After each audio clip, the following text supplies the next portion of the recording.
charity for the pleasure of Allah, the pleasure of Allah. Oh, you who believe, read the Quran every night of Ramadan, night of Ramadan.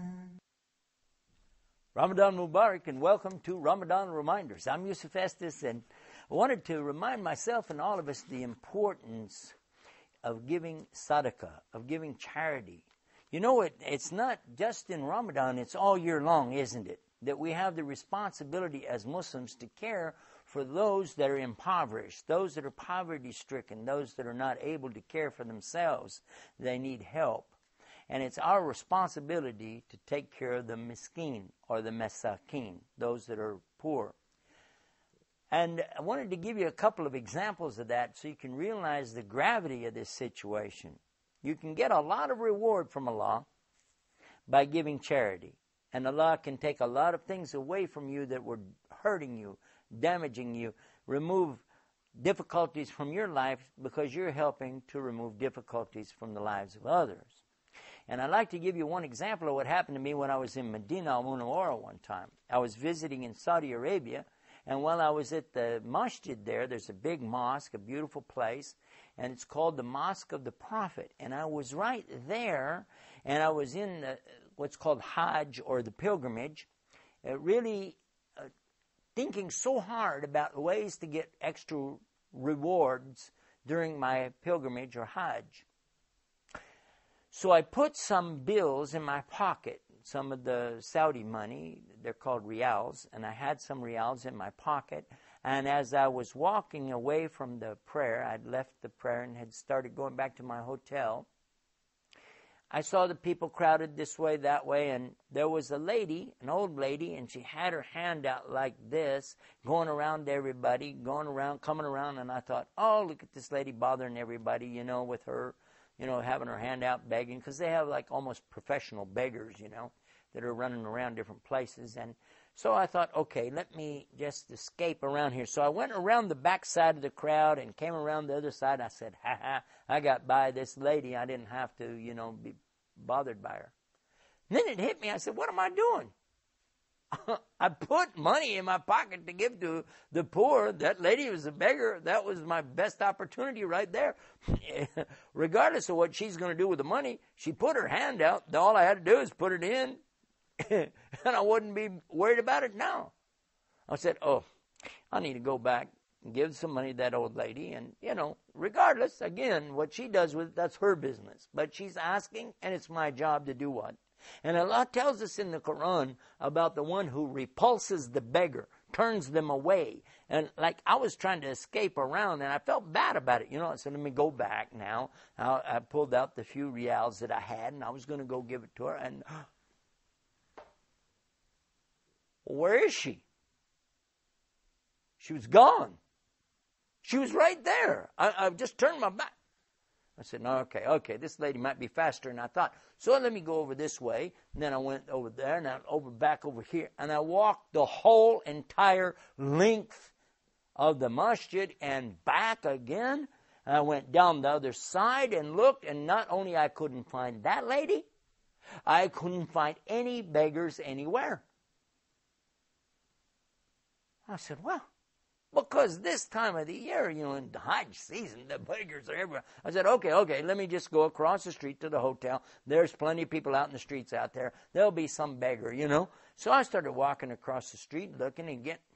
There's no beggars, man.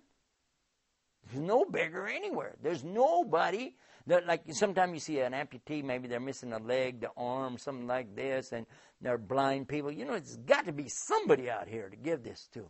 And I looked. Nowhere. Nobody. So then I went up to some of the people that were selling on the street side. You know what I mean? They've got their little pens and things. They sell compasses and little souvenirs, all the kind of stuff, that they have on display on those carpets that they throw out. And I asked a guy, he looked pretty poor, I said, do you accept charity? He looked at me like, no, I work. I said, okay. I asked somebody else, could I give you charity? He said, no, I work. I don't take charity. And all the way back to my hotel, I looked for any chance to give anybody those reals that I had, that money that I had in my hand. Do you know nobody wanted it? That was being rejected. Let me explain to you what I'm talking about.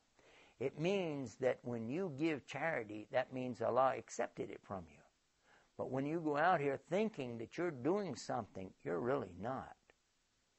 It's whether or not Allah is accepting from you, and He was not accepting from me because of my bad attitude. He did not let me give that in charity. Now you can betcha, on my way back the next time, when I was going back to the masjid, all the way over and back both, I'm looking for anybody and everybody. You got, here, take this, here, take that. Yeah, and they're looking at me like, what's the matter with this guy? Must be rich. No. You don't understand. I'm hoping Allah is going to accept from me. I want to give this charity. I need to give this charity. You know something? That taught me a valuable lesson. But it's not the only time something like that happened to me. One time we were doing a fundraiser up in New Jersey, I guess it was. And during the fundraising, you know, the ones speaking, like me, they will encourage everybody. You know, if you've got anything in your pocket, pull it out, donate. It's for a good cause to help build this school for the children. They need it, and it's a worthy cause. And generally, I will open up my billfold and grab whatever's in there and donate it, because I never have more than about $20 anyway. And this particular night, I knew I only had a $10 bill anyhow. So I opened up my billfold, reached in, pulled it out, and as the box went by, I saw my hand throwing it down into the box. It was a $100 bill. I said, MashaAllah, where did I get a $100 bill? And how come I just threw my $100 bill in the box? I just remembered. That $100 bill was given to me before I walked up on the stage, and they said because they weren't able to get my flight arrangements, I was going to go back on the train. Here's the money for the train ticket. It was my ticket home. Oh, snap. What am I going to do now? All right. Now, okay, I can go to the... No, could I have the... in front of, 400, 500 people, you're going to say, can I have my money back? That's not going to help fundraising, is it? I was thinking, oh, man, I need that $100. How am I going to get home? I don't have... Let me think.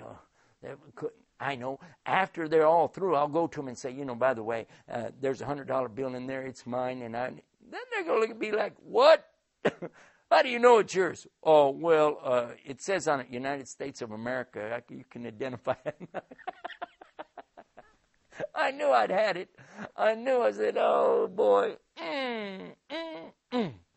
Well, you know what, though? Whenever you give anything for the sake of Allah, if Allah accepts it, that's good for you, isn't it? Doesn't Allah give it back to you? Doesn't He promise to give it back to you? 10-fold, 20-fold, 1,000-fold, up to Allah. Anyway, when I went to the restroom, I was washing up to get ready for prayer. And as I came out, a man passed by me, put an envelope in my pocket, and he said, that's for you. And I went on, didn't even think about it. Later, I opened up the envelope and I looked in. It was $1,000 in there. I'm not joking with you. It was $1,000 in there, a donation given to me in the month of Ramadan, and for going there and doing that. I said, oh, wow. Then I remembered the 100. And the 100, Allah made it 10-fold, made it 1,000. I said, oh, you know what? I wish I'd have put that $10 bill in there too, and I could have got that back. You see? See how it is? That's how it really works, isn't it? Isn't it? Don't be stingy. Don't be bakhil. Give. That's the best reminder I can think of right now. This is Ramadan's reminders. Just go to our website and get more of this. These are the RamadanReminders.com. Until tomorrow, peace. Assalamu alaikum. Oh, you who believe, give charity for the pleasure of Allah, the pleasure of Allah. Oh, you who believe, read the Quran every night of Ramadan, night of Ramadan.